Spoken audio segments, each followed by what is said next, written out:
Hi, okay. Hey, So we're back. we are back. The next item on the agenda is the Equal Rights Amendment study. This is memo 2251, and again, it's just sort of an introduction of the topic and trying to get the commission's blessing for how to proceed, how to order the work. The core idea in the memo is pretty straightforward, which is that I'm suggesting, we've been directed, I'll read the language.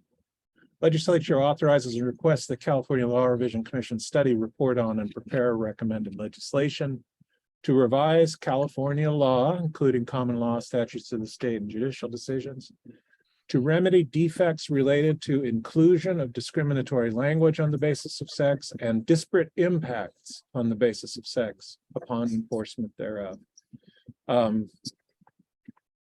So that's very wide ranging, right? To find all defects in California law related to those two issues is huge.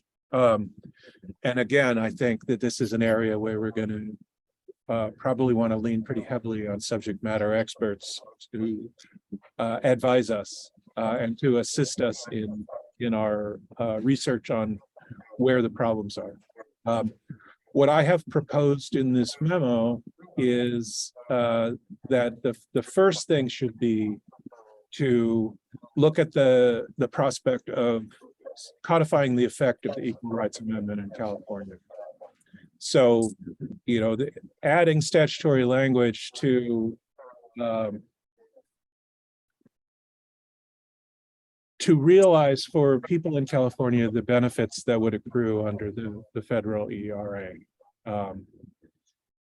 And once that is done, which, I'm not sure yet how complex or controversial that would be, but once that is done, then we would have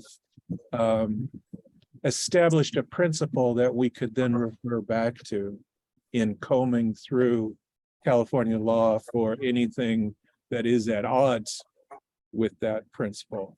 But I think it would be easier to do the general codification type work first, and then spend the time necessary to do the combing through to look for snarls.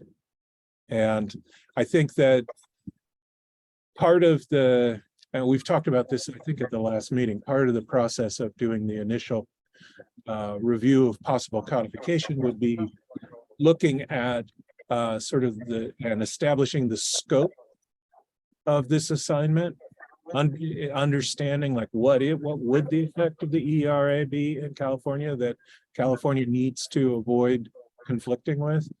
And part of that scope question is going to be to look at what was meant by on the basis of sex. We talked last time about needing to clarify how discrimination on the basis of sex might relate to discrimination on the basis of gender, etc. So that's the proposal that I'm making, is that we begin by taking the big bite, I guess, and then once we've got that done, move on to making conforming corrections throughout different areas of law. Are there comments from any commissioners? Commissioner Simpson? Sure. That approach makes sense to me. My only question is, when you say codify, does that mean put in statute, or could that also mean put in the Constitution? It could mean put in the Constitution. There are additional process burdens involved in that. Understood. Because again, the reason I raise it is if you have a statute that says something, until you then find all the places in law where there's a problem, those places in law presumably are still law. They're not, you got one statute that says something So having a higher level of obligation in the Constitution then presumably negates or requires modification of all those statutory things that could be causing problems. Although I think there are ways to draft around that. You could say notwithstanding any other provision of law, to express the legislature's intent that Sure. it trumped. But certainly I thought about the constitutional possibility, in part because it's more permanent also. Right. Any other thoughts on this? I've only got I have a definitional question, which is, there is relatively recent US Supreme Court precedent that includes LGBTQ people within the ambit of the definition of sex for purposes of anti-discrimination law. Being new to the commission, relatively new to this iteration of the commission, I'm unsure of what purview might have been established before I arrived in terms of what this project really is, what its parameters are, given the US Supreme Court's decision on what the definition of sex includes. I still think that that's a question that we would need to decide for the purposes of the scope of our work. But that certainly that precedent is relevant and would be part of the analysis.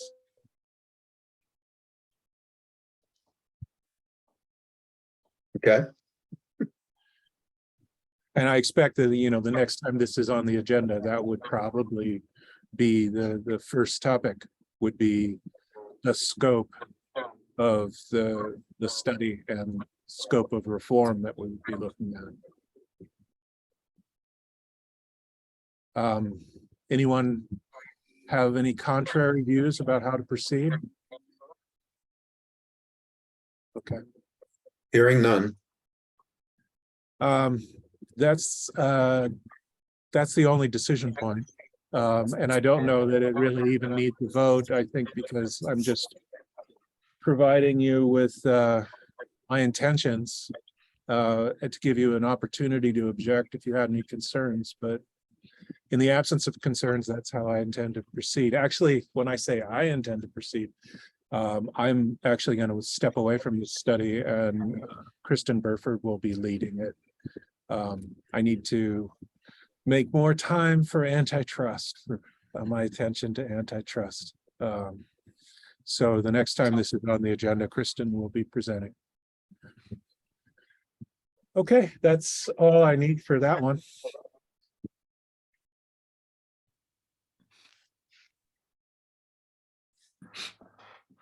I think the next agenda item is the emergency laws.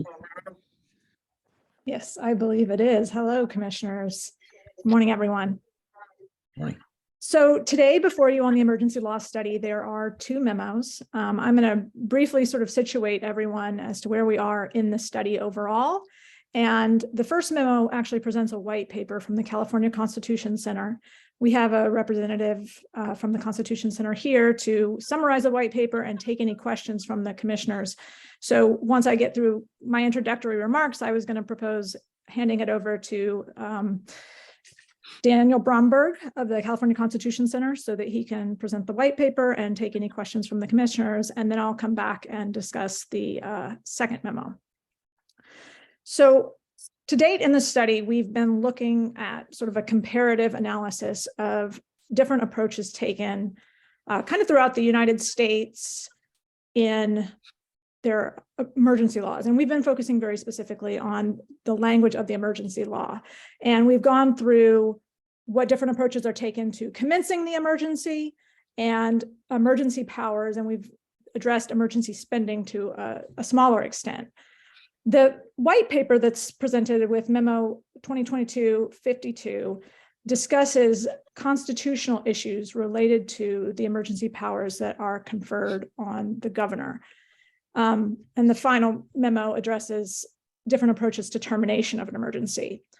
But regarding emergency powers, I mean, one thing to keep in mind with emergency laws is very generally, they consolidate a lot of power in the executive to make decisions due to sort of the exigency of addressing the emergency. And one of the questions that was sort of beyond the scope of the emergency law itself was, well, what sort of constitutional concerns might come up when you are sort of placing that additional power with the executive, and how do we think about constitutional concerns in an emergency context? So the white paper prepared by the California Constitution Center addresses those issues, and I'm hoping we can, I don't know if Brian's here, to give Mr. Bromberg. I will do that. Thank you. So there we go. I think, Mr. Bromberg, are you able to speak now? It looks like you're muted. Am I unmuted? You are unmuted. Unmuted. Okay. I don't see that I'm going to temporarily promote you to panelist, so you have video privileges too, I believe. Excellent. I hope that won't be a problem. Yeah, so I think you need to turn your video on and make sure you're not muted. There you are. All right. There we go. And I also just want to say thank you. The California Constitution Center has been a great resource as I've gotten started with this work and kind of come up to speed. They really have a lot of expertise in the areas focused on the constitutional concerns, and they've looked a lot at emergency law specifically. So I'd like to turn it over to Mr. Bromberg to discuss the white paper a bit and then take questions from the commissioners. Thank you, Kristen. So in the white paper, we addressed the constitutionality of the governor's emergency powers, and we did so from two angles. One was whether the grant of the powers that the governor has, whether that's consistent with California law. And then we also looked a little bit more briefly at how the various individual rights restrict the exercise of those emergency powers. Those are issues that were addressed during the COVID emergency. There were a couple of cases that challenged the scope of the governor's powers. And there was one case where the court actually reached the issue. There was a third district decision, a case called Newsom versus Superior Court, where the third district found that those powers were constitutional.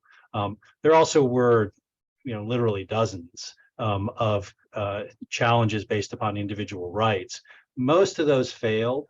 The ones that did not were primarily in the religious exercise area. Initially, most of those challenges were rejected.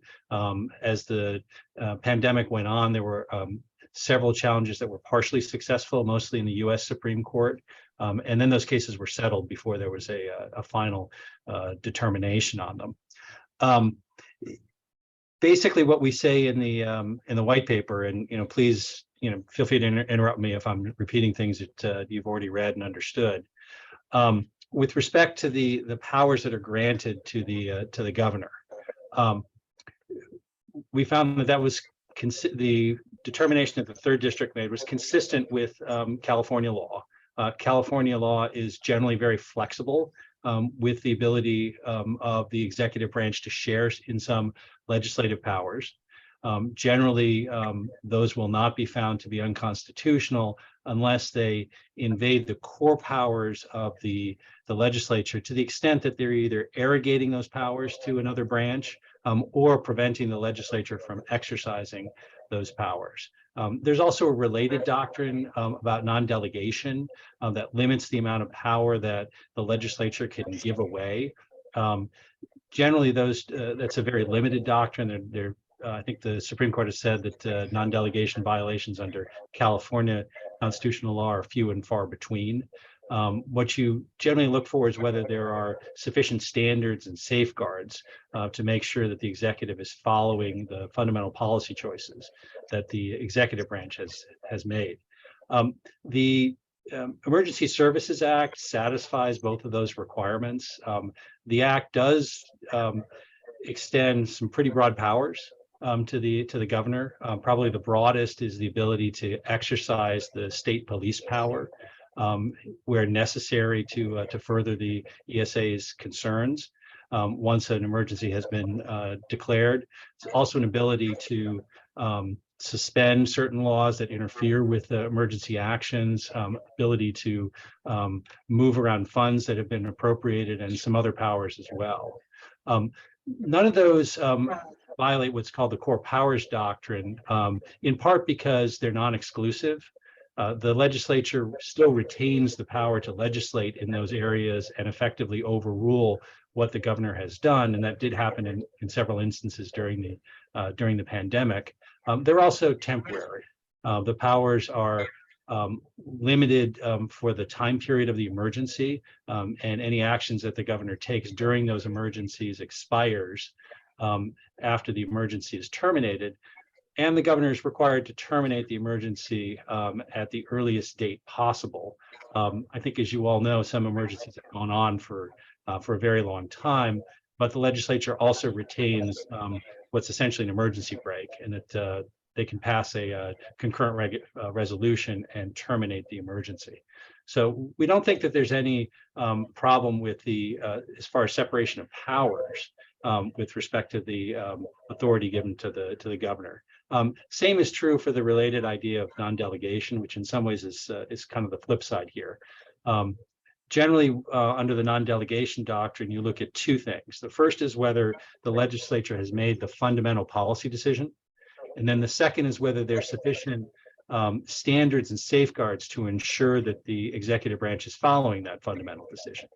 The Emergency Services Act has a rather lengthy declaration of its purposes and findings. And essentially it says that the California government should be responding to emergencies. It should do so quickly, and that the best way to do that is to concentrate the authority in the governor's office, and specifically in the, I'm sorry, I'm blanking on the name of the department, the Emergency Services Department. What is the name of that? No one's going to help me. Okay. OES, Office of Emergency Services. Yes, Office of Emergency Services. I should know that. So the fundamental policy decision is made. Most of the powers that the governor has have some sort of necessity requirement. They have to be necessary to further the purposes of the act. So there's a sort of a nexus requirement that's imposed. That's probably sufficient to satisfy the non-delegation doctrine. But in addition, there are these safeguards that I mentioned before, which is that the powers are non-exclusive, that they only last during a declared emergency, and the emergency must be terminated as soon as possible by the governor, and the legislature has that emergency break. So we don't think that there's any constitutional problem with the powers that are delegated to the governor in the Emergency Services Act. Now, of course, they have to be exercised in a manner that are consistent with individual rights.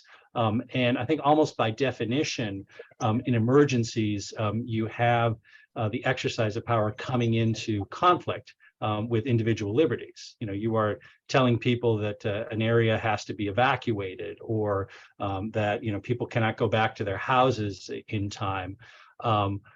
Obviously, during COVID, there were restrictions on interactions between people, the number of people that could go into various areas, et cetera. So by definition, you're going to have conflicts with individual rights. Now, in the emergency context, though, often the government's rationale will be sufficient to satisfy whatever level scrutiny there is. In most cases, you have rational basis scrutiny, which I think for you who are lawyers obviously know is very easy to satisfy. When you have fundamental interests like freedom of speech or freedom of religion, you may have what's called strict scrutiny. That's sort of said to be sometimes strict in theory, but fatal in fact. But that's actually not true in the emergency context. The reason for that is that strict scrutiny has two prongs. One is there has to be a compelling state interest, and then the action has to be narrowly tailored to furthering that interest. In the emergency context, the first requirement of a compelling interest, that's actually usually something that the government can satisfy. The emergency supplies that compelling interest. So the question becomes whether you have taken actions that are narrowly tailored. What we saw with the litigation over COVID was that emergencies are a situation where the narrow tailoring requirement can also be satisfied. And that's mainly because usually the government is dealing with significant amounts of uncertainty. We didn't know, for example, how contagious COVID was, or even how it was being spread. Therefore, if you defer to government experts in determining, what needs to be done, you're probably going to find what they did was narrowly tailored, and that's in fact what was found in many cases in the COVID litigation. There's a little bit of a expiration date on that. I think courts got frustrated as the pandemic went on and started to demand more and more tailoring and more information. I was actually on the other end of that because I was in the governor's office supervising some of this litigation. Probably not a fair assessment because the scientific determinations take many, many years to become certain. But definitely courts were much more willing to defer at the beginning of the pandemic and much less willing to do so towards the end. That's basically a summary of what's in the white paper. Glad to take any questions you may have. Questions from any commissioners? Kristen, do you have questions we should be asking, but we're not asking at this point? So I don't think that I think the biggest issue with respect to the white paper was just trying to confirm whether or not there were sort of these bigger balance of power problems with respect to the emergency law regime. And, as the white paper discusses, we've got a court decision that indicates that the emergency law regime strikes the right balance in terms of making sure that the governor gets the emergency powers that are necessary to address the emergency, but we've got the safeguards that are appropriate. So that, I think, was a kind of the key takeaway, that there's not a constitutional concern that needs to be addressed here.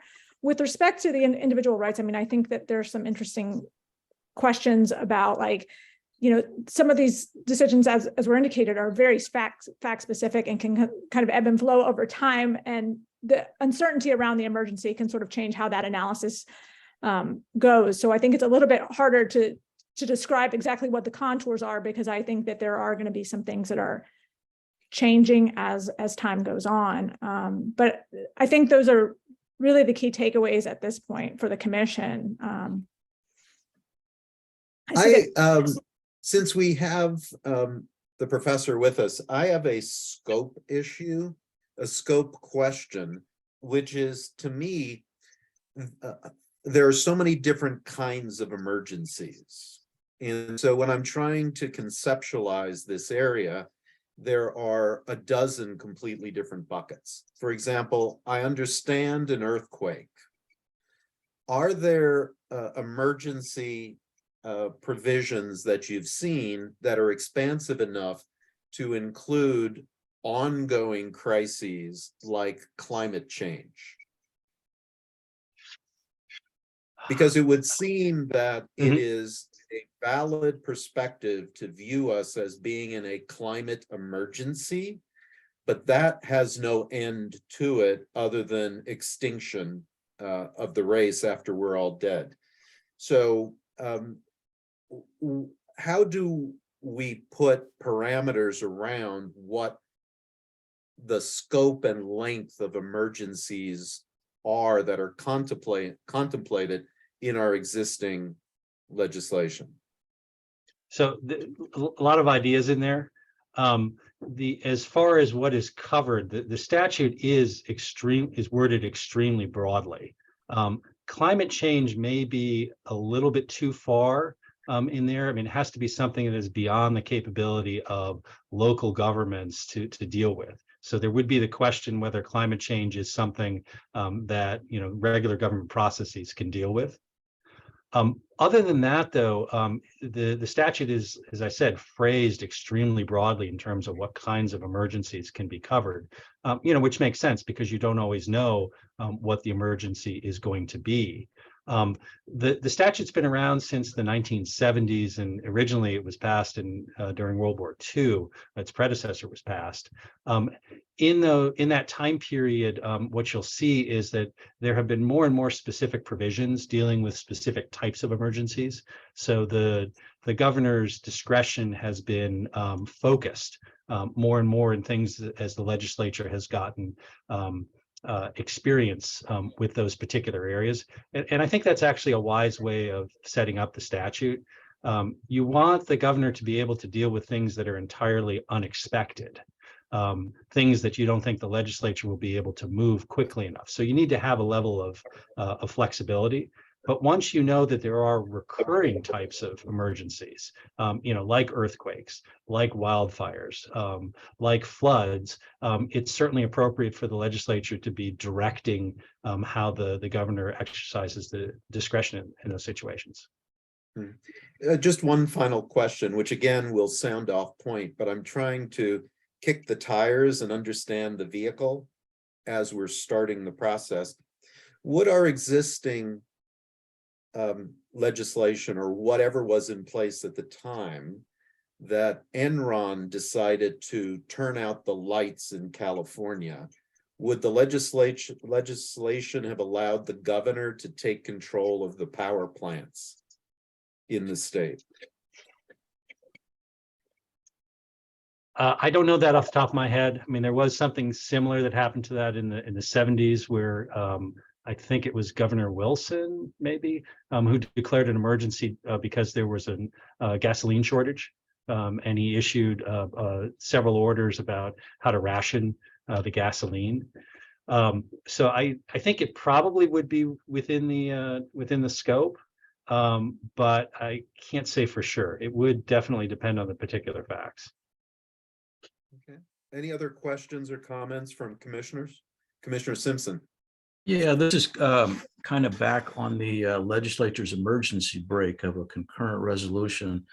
The way the Emergency Services Act is drafted is the concurrent resolution emergency break a condition of the governor's emergency powers? And the reason I ask that is I could envision a situation where you have the legislature with the majority in one party and the governor is of a different party, and the governor declares an emergency and the legislature passes a concurrent resolution and the governor says, look, the law gives me the authority to do this stuff. And if you want to change that, you have to change the law, which I have to sign, of course. So do you think is it a condition of the governor's powers that the legislature can put on this break by a resolution and not by statute? It's in the Emergency Services Act that the emergency can be terminated by a concurrent resolution. Okay. And by the way, you raise very good points because there were a lot of conflicts in other states over issues like this, particularly where there were different governors. I think Kentucky, for example, was one of them. And there are a number of states which require approval or continuance of an emergency, after a certain time period.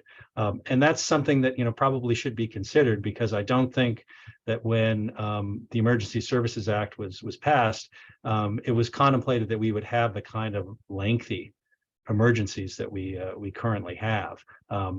So it might be that, after 6 months or a year, there should be, an affirmative approval by the legislature.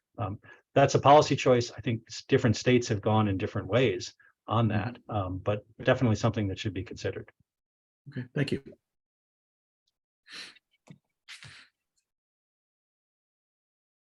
Any other questions from the commissioners? Kristen, is there anything else you need from us today?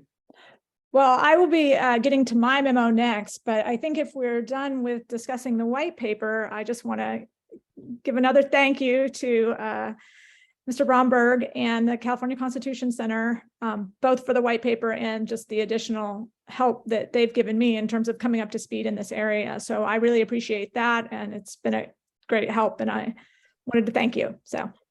Yeah, thank Our you very pleasure. much. It was very, very good to read and to have us advance these discussions. We appreciate your work. Thank you very much. And commissioners, I'm sorry, I do need to log off for the meeting. So thank you. Okay. And then I can sort of jump into, actually, I got a nice little introduction there to my memo that's on the agenda, Memorandum 2022-53, which relates to termination of an emergency. So in that memo, we present a comparative analysis of how different states address that issue. And essentially, there are two broad options, which is you can have rules in the law that actually terminate the emergency at a certain set time by operation of law, or you can have rules that permit termination by action. So the memo first discusses states that have a rule for default termination of the emergency. And those timeframes actually range quite a bit from 5 days to 6 months. And there might be different conditions for how you would extend an emergency at those different points. There does seem to be some general consensus around about a 30-day extension timeframe. And generally, the states, they might not necessarily require like a legislative extension. Some do, some don't. Some allow the governor to extend the emergency. To be clear, though, California, for just a non-war state of emergency, does not have such a date in its law. So the California, once a state of emergency is declared, it continues on indefinitely until someone acts to terminate the emergency. So that, as was discussed, like there are some options that could be considered around whether or not there should be a default time frame after which the emergency has to be extended, and then who extends it. So those questions are talked about, and different approaches are presented in the memorandum. I'm not going to sort of jump into all those specifics unless the commissioners have any questions, but I just want to note that is something where we see some differences, and actually I think the majority of the states actually do have some default time frame in their law for a state of emergency. So the other option for termination is termination by action. And nearly all of the states actually have termination by action. In most cases, either the governor or the legislature can terminate the emergency. But in a few cases, that power is actually given to the governor alone, or in one state where either the governor or the legislature can declare an emergency. Whoever declared the emergency initially has to be the entity that terminates. And that was kind of just a different approach that we saw that seemed to be kind of unique. I don't think we saw any other instance like that. So like I said, all of those options are discussed in the memo with the different policy analyses about, how well they perform with respect to, I think one of the big things to think about here is oversight and whether or not, people are continuing to pay attention and watch what's happening. So that's probably one of the big considerations to keep in mind here. Some of the other policy considerations that we have looked at don't play as much of a role in this area. When you're talking about feasibility, if you're trying to end the emergency, you're not expecting there to be feasibility problems. So in general, that's kind of the overarching contents of the memo. I do want to note that there's a few additional items that are discussed at the end of the memo. We looked specifically at California law, but this is true, I think, probably across the board, which is there are statutes that are in other areas of the law that activate in an emergency. So there's a number of examples that we gave in different contexts where the legislature has actually enacted a statute that would just sort of operate when a state of emergency is declared. In some cases, those might be for specific types of emergencies like drought, or there might be an additional finding or condition that has to happen due to the emergency that would sort of trigger that rule. But there are those types of laws out there. And so that's something to be aware of, because that's not something that's typically located within the four corners of the emergency law itself, but it is another way that sort of states can develop their emergency law regimes, and another way that the legislature can actually be more involved in sort of setting those rules out ahead of time, to the extent that you can project and see what needs are going to be. The legislature can act proactively to set up sort of the legal regime to deal with that situation. The memo also briefly notes that the Uniform Law Commission's work on public health emergency authorities is continuing. They just had a meeting on the 11th and 12th of November. Unfortunately, I wasn't able to attend that meeting, but I did identify some of the questions they were grappling with. They're going to be meeting again in February. So my understanding is that typically the ULC processes continue for at least 2 years. So this would be the first year, and next year would be the second year. I'm not sure whether or not this one might wrap up on that time frame, but at least it should last through the end of the year, and would, I think, go before the full ULC at its annual meeting in next summer. Excuse me. The final item is just a note that Governor Newsom actually issued a press release, I believe, that indicates his intention to terminate the COVID-19 state of emergency, which is still active in California. He identified 2 legislative changes that he was going to be seeking before doing so, but he specified a date in that, which I believe was February 28th, 2023. And that was with the hopes of sort of getting through the holiday season, where there's more travel and things, and where people are anticipating there might be more transmission, and then getting those legislative changes enacted before the emergency ends. So I think that sort of hits the highlights of that memo. I don't know if there's any questions from the commissioners. And Hearing none. okay, and so that actually sort of, I think, wraps up our initial information gathering phase on the emergency law study. If there are any other specific issues the commissioners want the staff to look at, please do let us know. But we've, I think, kind of moved into the next phase, which is thinking about what to do with all the information we've gathered and how to proceed. Are there any members of the public wishing to be heard on this agenda item? I do see a There hand. is, I see a hand. Ms. Elaine Roberts-Musser, I'm going to allow her to talk. Thank you. There's one issue that was raised in all the memos, which I thought was rather interesting. If you remember, Governor Newsom had his powers overturned in the courtroom when he tried to shut down the churches. And it was seen that he didn't exercise those powers fairly. So I think that's something you need to consider when you're thinking about this subject, is the governor really needs to make sure that he exercises those powers in a fair and just manner. Thank you. Thank you. As Kristen said, that memo winds up our initial survey of the issues and the treatment in other jurisdictions. I'm expecting the next step in this study is going to be preparing a formal report that aggregates all the information with an eye towards releasing it to the legislature and governor, so that they can realize whatever benefit they find in a description of this kind. So I'm expecting, because of all the other things on our plate, that probably won't happen until late spring, but that's the next step, I think. Okay. All right, thank you, commissioners. So the last agenda item is Fish and Game. Memo 2254 and its first supplement.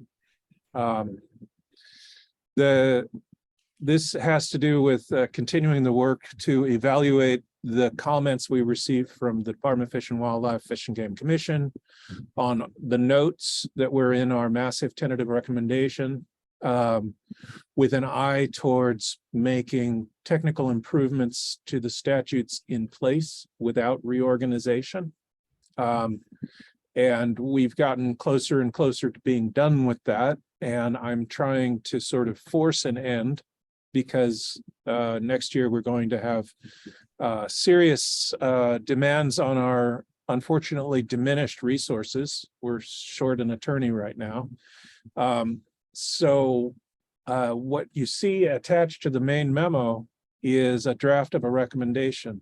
And that draft includes what I understood to be two categories of changes. One, the lion's share is changes that the commission approved and that were acceptable to the agencies as well. They also approved one or both of them. And those have been in this cumulative draft we've been rolling forward incrementally over the course of this latest phase of the work. So those I think are unobjectionable. They're in that draft. The other category, which I've marked with a bullet in the section headings, which get populated into the table of contents as well, are changes where the agencies have expressed support in concept to the proposed reform, but had not yet commented on the implementing language. I think in most cases, the implementing language was already presented, most if not all, was already presented in a previous memo. So we've just been waiting for the department or the Fish and Game Commission to let us know if they had any concerns about them. And so we populated those in the draft recommendation as well. The hope was that we'd get some feedback before this meeting from the agencies indicating whether they were okay with those changes or not. But with the expectation that this might continue to be in sort of a limbo state through January of next year. I'd really like to wrap this up so that we can have a bill introduced next year to implement this. The other piece, the other sort of third pot of provisions are the ones where further discussion was required between our staff and staff at the agencies to sort of work through to agreement in concept. So we had not yet reached the point of drafting implementing language because we didn't yet have complete accord as to the substance. So those items are discussed in the supplement that Steve prepared. And they're close to being done, but they're not as close as the bulleted items in the recommendation. My hope when I drafted the main memo and the recommendation was that the commission could provisionally approve it today, with the expectation that it might be modified in January to the extent that any of the stakeholders have concerns that they haven't yet expressed. Another possibility, and I suspect this would be sort of preferred by the agencies, although we can hear from them if I'm wrong about that, would be to not hold a vote today on the draft recommendation, but present it again in January. Hopefully they will have had a chance to let us know their thoughts on the provisions by then. We could fold into that January draft the provisions that are in Steve's supplement, assuming the commission approves those today. And then there would be a complete draft for the commission to consider and the department's agencies to comment on in January. And I guess I'm sort of leaning that way. It wasn't I was hoping we might be able to move the ball a little further today, but I'm thinking probably that's the more prudent course. So that's one question for the commission today, is whether you want to do a provisional approval today, subject to possible modification in January before language that they introduced, or have us prepare a new version of the draft for consideration in January. Any thoughts on that? Well, our chair's not here, so I'll just talk. Okay. Or we could, I think your instinct about, my instinct is to be cautious and not sort of sideswipe the agencies. Whoever's going to author this within the legislature could introduce the large piece and from memo 1 that we approved today. And then if there's agreement with the subsequent pieces from memo 2, those could always be amendments to the bill that's introduced if we want to get it introduced and rolling through the process. Can I just, one administrative point, Brian, did you hear from Commissioner Hubner? He apparently got kicked Yeah. out via Zoom and needs the Zoom link. Yeah, I just saw that and resent it, so hopefully he'll be back in. And I apologize, Commissioner Simpson. I was attending to that, trying to get our chair back, and so I didn't fully hear what you said, but I presume Steve did. What do you? Yeah, I can say, another option is to go forward with the contents of memo 1, the consensus stuff, and have that introduced as a bill. And then if in later in January or something, there is consensus on some or all of the content of the supplemental memo, that could be done as an amendment to the draft at as a subsequent date. At the first, the first policy hearing is not going to take place till probably, March or so anyway. So. Well, and our January memo meeting should precede the bill introduction deadline. So Yeah. we could start with what's in the rec, and if there's consensus in January, we could add material into the draft even before it's introduced. Sure. So I guess I need guidance on which approach commissioners would prefer. Boy, I'm getting multiple iterations of our chair. Oh, You got might it. want to see if there's a, he's got a clone. I'm raising my hand here. Yeah, Steve, go. We Thanks. can- Yeah, I think it would be a good idea to hear. Hi, everybody. It might be a good idea to hear from any member from Department of Fish and Wildlife if they're in the audience.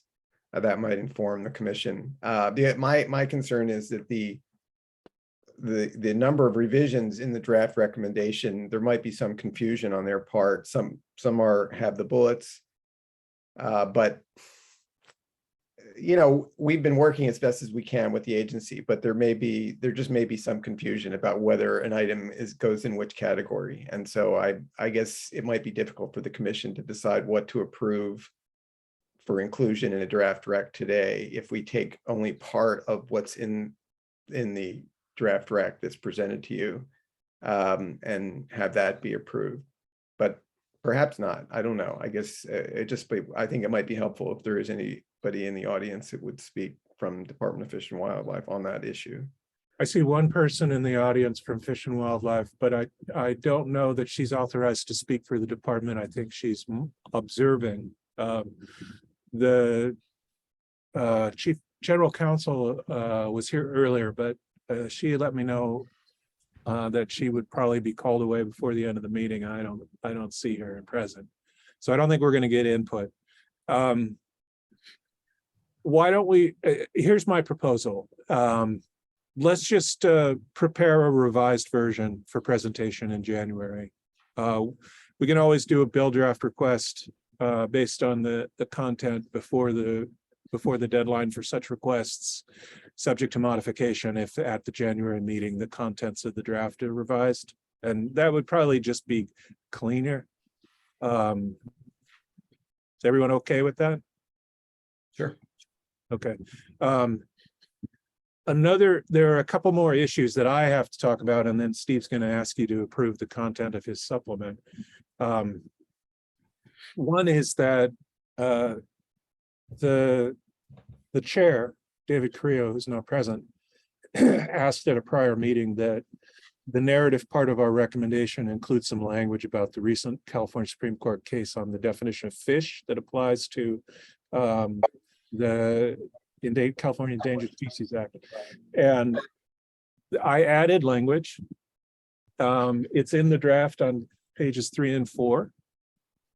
And so I need some guidance on whether to include that language in the draft that we eventually approve. And in particular, I bracketed some language because I thought it went further than the scope of what was discussed at the prior meeting. So I'm not presuming to add that beyond what we contemplated, but I offer it in case you want it. The discussion of the definition of fish is, I think, consistent with what we discussed doing at the last meeting, and I think it's innocuous. I think that the point that Commissioner Creel, one of the things he wanted to achieve was to publicly acknowledge our awareness of the issue and offer some explanation for why we weren't fixing the plain problem with the definition of fish in the code. And so the language prior to the bracketed language, I think, achieves that and does it in a fairly straightforward way. I don't think it would be controversial. The language that's bracketed on page 4, starting from lines 11 to 19, goes a little further. It says, rather than trying to solve the problem for the entire Fish and Game Code, the legislature might consider a narrower change. It could codify the holding in Almond Alliance. If that's the case. This could be done by adding a new Fish and Game Code section 2063.5 along these lines. 2063.5, fish has the meaning provided in section 45, which includes for invertebrates. Nothing in this section is intended to affect the meaning of fish in any other provision of this code or any regulation adopted pursuant to this code. The legislature could also revise the law to achieve a different substantive result if it doesn't agree with that CSA should apply to invertebrates. So it would just be like a helpful offer, some guidance. If the legislature wants to deal with this in statute, here is something that it might do, but short of a recommendation. And in fact, I have heard informally that the agencies might, they caution against going too far on this point. So they're not, I assume that the person who's in the audience isn't authorized to speak to this, but my guess based on informal communications is that they would advise against including the bracketed language and might even advise against including the discussion at all. So, Commission, what do you want to do with this language? Do you want to include it in our report? Do you want to include it in its entirety or just the part preceding the bracketed language? And then whatever you decide, we'll bring back another draft in January. So it won't be the absolute last bite at the apple. If you wanted to modify it again, then you could. Anyone? Sounds fishy to me. And Yeah. apologies for falling out. For some reason, Zoom threw me out of the hearing, and it was a little bit of a struggle to get back. Any commissioner comments on the question Brian just raised? He's really asking us a question, which I think we need to answer. So just to make sure I understand, is the implication of that court decision that wherever any place in state law it says fish? No. No, it's limited to the interpretation of the Endangered Species Act. Okay, that one set was section 45 or whatever it is. No, 45 applies to the whole code. The Oh, court okay. decision was about the application of 45 to the Endangered Species Act. Okay. Because 45 is subject to a general caveat that, you know, along the lines of unless the context requires otherwise or something like that. So there's an open question. Every time the word fish is used, there's a question about, well, did they mean the defined version of the term, or is this mean something else? So that's the question that was before the California Supreme Court. Does the statutory definition in 45 apply to the Endangered Species Act? I.e., does it apply to invertebrates? When, you know, the arguments were made, well, maybe marine invertebrates or aquatic invertebrates only, but the decision of the court was all invertebrates, including terrestrial ones like bees. So the main body of this language is just an acknowledgement that the commission knows that this is an issue and that we intentionally decided against trying to solve it. The issue being 45 and how it applies to the entirety of the code. That's too big for us to have taken on, too inherently substantive. Right. And so David Carrillo wanted some acknowledgements that we saw that issue and why we decided not to tackle it. Then the language in the bracketed goes a little bit beyond that to say, legislature, if you want to codify the Almond decision about the meaning of fish in the Endangered Species Act, here's language you could use. Now, I don't know if they need that helping hand. They know how to draft. Legislative Council knows how to draft. They could fix it if they want to. And so, you know, that's why I put it in brackets, because I'm not sure that we need to be that forward on this issue. Yeah, I am uncomfortable taking that additional step. It seems gratuitous and actually perhaps beyond the scope of what we were asked to do. Yeah, I would agree with that. I'd leave it out. I don't think it really contributes in a meaningful way to the work that's trying to be done on these particular issues. Yeah, when you say leave it out, do you mean The bracketed, language? the Okay. bracketed portion. Sorry, I should have been more specific. The bracketed portion. Does anyone want to speak for inclusion of the bracketed portion? No, no. Does anyone want to take out the discussion entirely? Hmm. No, okay, so it seems like the consensus is drop the bracketed. And this is for the purposes of preparing the next iteration of this rec. So I'm not going to ask you guys to vote on this. This is just staff direction. We'll drop the bracketed, we'll keep the rest of it. If any interest group objects to having the discussion in there at all, they can communicate that to us for consideration at the January meeting. Sound good? Okay. So One other point before I turn it over to Steve. There was a suggestion made by the agencies informally that we consider putting a one-year deferred operation date in this proposal. It is not uncommon for big bills to have a provision that says effectively, although this is enacted now, it doesn't operate for X period of time.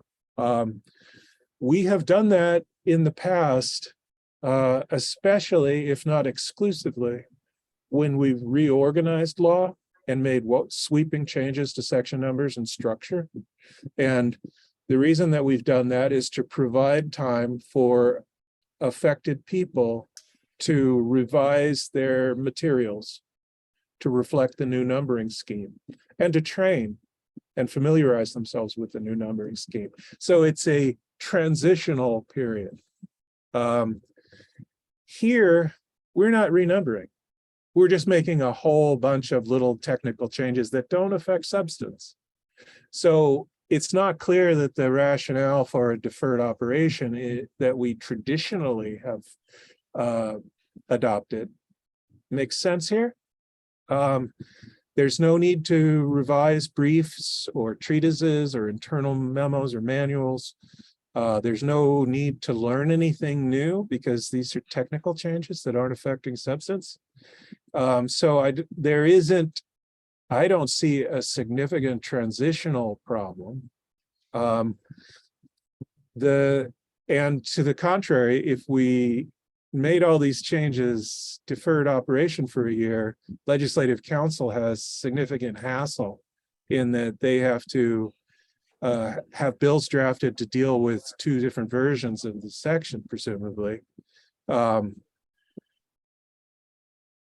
The counter argument, I think, is that if there's concern that there might be undiscovered problems in the language, you'd have an extra year to fix it before it would operate.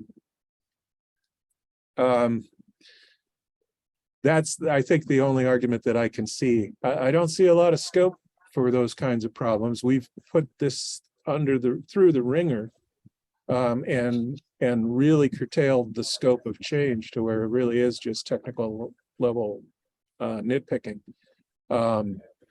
So I guess I'm skeptical of the need for a deferred operation. And again, if the department or the commission sees it otherwise, Fish and Game Commission sees it otherwise, they could let us know before the January meeting and there would be another opportunity to revisit the issue.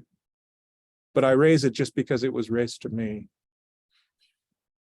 I wouldn't be in favor of deferring. I think that there's been so much work done in this particular study, and there's been a lot of input from Fish and Game, and there is still time for them to do that, that making it effective without that type of delay is really actually more productive for all the parties involved. I would think that's my opinion. I don't know how other commissioners feel about it. I agree with Commissioner McAllister's position. It would seem there is not a compelling argument for delaying this one. I agree. So that's how we will proceed in preparing the draft. And again, I'm just telling you the staff's intention, and we'll alert Fish and Wildlife just to make sure that they know that they do have one last bite at the apple in January if they want to make a pitch for inclusion of it, that, you know, makes it a different or better argument than the one that I made as a proxy. They'll have that chance. So that's all I have.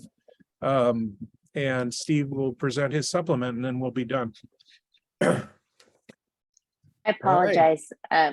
Brian, I have a call at 12. Do you need me on this to vote for Steve's No, proposal? I don't think so, because this is just material that will be presented again in January. Okay.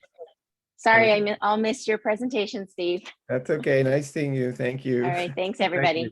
Bye. Bye-bye. Bye-bye.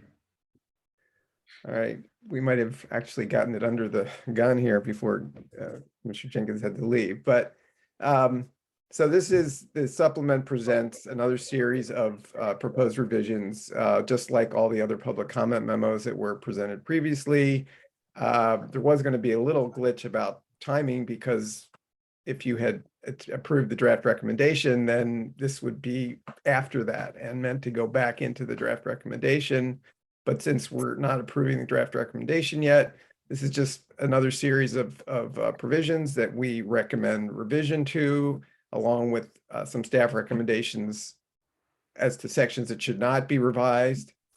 And there's also a recommended errata correction to a lead line in a section in the draft recommendation. And like before, the staff is asking that the commission make a decision on all of the staff recommendations on a consent basis. In other words, leaving an opportunity for questions or comments or objections to any revision in the supplement. And then after that, a motion to approve all the recommendations in the supplement.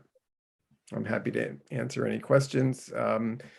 As Brian indicated, the revisions here are close to the status of the bulleted items that are in the draft recommendation, essentially approved in principle, but still the final amendment language has, in so many cases, not yet been seen by Department of Fish and Wildlife.